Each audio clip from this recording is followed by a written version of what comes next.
अच्छा staff members, dear students, good morning.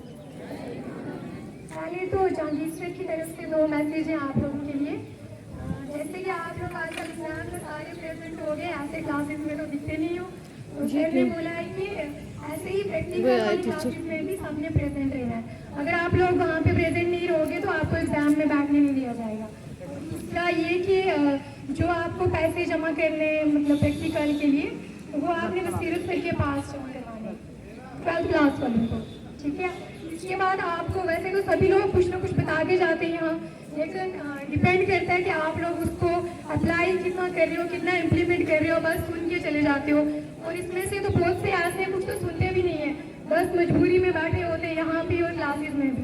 तो ये नहीं करना है, जो टीचर्स ने मतलब क्लास में बताते हैं यहाँ पे भी उस पर अमल भी करना है। स्कूल में सिर्फ यही नहीं है कि आप लोग आते हो, क्लासेस अटेंड की, एग्जाम पास किए, और भी बहुत कुछ सीखना होता है। तो टीचर्स की इज्जत करना और बड़ों की रिस्पेक्ट, वो तो वैसे तो सारे बच्चे खराब नहीं है, पर टीचर कुछ ऐसे नहीं है, तो जो कुछ है उनकी वजह से सबका नाम खराब होता है। तो कोशिश करिए अच्छे बच्चे बनिए।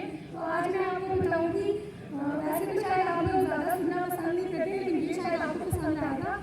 जैसे मोबाइल तो आपकी फेवरेट चीज़ है, और कुछ देखो नहीं देखो मोबाइल का यूज़ तो ज़रूर करते हो, उसी तरह के एक्सेसिव यूज़ करने से उसके साइड इफेक्ट्स क्या होते हैं। तो मैं आपको बताऊँगी पॉपकॉर्न सिंड्रोम के बारे में। क्या पता है आप लोगों को पॉपकॉर्न सिंड्रोम क्या होता है? ठीक है, तो इसके बारे में बताती हूँ। जैसे जो साइंस वाले बच्चे हैं उनको शायद ये एक्सपेरिमेंट पता हो, ओल्ड और मिलर शायद वाइट रैट्स पे। अब उन्होंने वाइट रैट्स को क्यों सिलेक्ट किया? क्योंकि जब उनमें कोई इंजेक्शन या कोई मेडिसिन इंजेक्ट की जाती है तो उनमें ये कैपेसिटी, मतलब ऐसा नहीं होता कि वो वॉमिट करें, तो वो उस दवाई का असर उनमें अच्छे से होता है, और वो जो एक्सपेरिमेंट है वो हम अच्छे से भी देख सकते हैं कि उसके रिजल्ट क्या मिलेंगे। तो क्या हुआ कि उनके दिमाग में ना रैट्स के, वाइट रैट्स के माइंड में, मतलब उनके रखा एक इलेक्ट्रोड प्लेस किया गया, और फिर उन जो साइंटिस्ट के न्यूरो साइंटिस्ट, उन्होंने ये ऑब्जर्व किया कि उनके सामने एक लीवर भी लगा दिया कि जब वो रैट्स क्या करते थे, लीवर को टच करते थे, उनको उसमें ही मजा आता था। तो हम लोग भी, मेरा बोलने का ये मतलब है उस एक्सपेरिमेंट में कि उनको ना खाना चाहिए था ना पानी चाहिए था, बस वो उस लीवर को टच करते और उनको उसी में खुशी मिल रही थी, और फिर उनके दिमाग से एक केमिकल रिलीज हो रहा था, डोपामिन।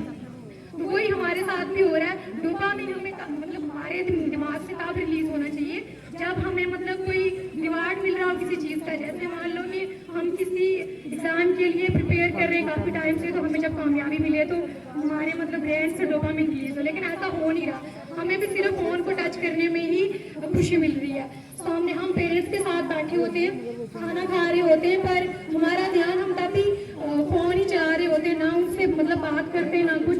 यहाँ पे हम पुलिस भी अगर इकट्ठे बैठे होते हैं तब भी सारे फ़ोन ही चला रहे होते हैं। तो ऐसा नहीं होना चाहिए, फ़ोन की दुनिया से बाहर निकलिए। हम भी वही कह रहे हैं कि हमें फ़ोन पे चाहे कुछ ज़रूरी काम हो नहीं हो, लेकिन हम भी उसी को टच करके उसको रील्स को स्वाइप करने में हमें भी उसी में मज़ा आ रहा है। तो हम भी उसी उन्हीं चूहों की जैसे बनने जा रहे हैं। वो चूहे नहीं बनना, हम इंसान हैं। अपने गोल सेट कीजिए, प्रॉपर टाइम दीजिए। जैसे स्कूल को चलाने के लिए एक टाइम टेबल चाहिए होता है, वैसे लाइफ को मतलब लाइफ में बेमकसद थोड़ी है। तो आप लोग अपने गोल सेट कीजिए, तो प्रॉपर टाइम दीजिए। फिलहाल आपका गोल यही होना चाहिए, पढ़ाई, अच्छे ऑफिसर बनना, क्योंकि पेरेंट्स भेज रहे हैं तो कुछ तो अच्छा करना चाहिए। तो मैं आपसे यही उम्मीद रखूँगी कि आप लोग क्लासेस में आएंगे, प्रैक्टिकल वाली क्लासेस में भी, और अपनी पढ़ाई करेंगे, टीचर से भी पूछेंगे। तो ठीक है, मेहनत करिए, अच्छे बच्चे बनिए और कामयाब होइए। Thank you.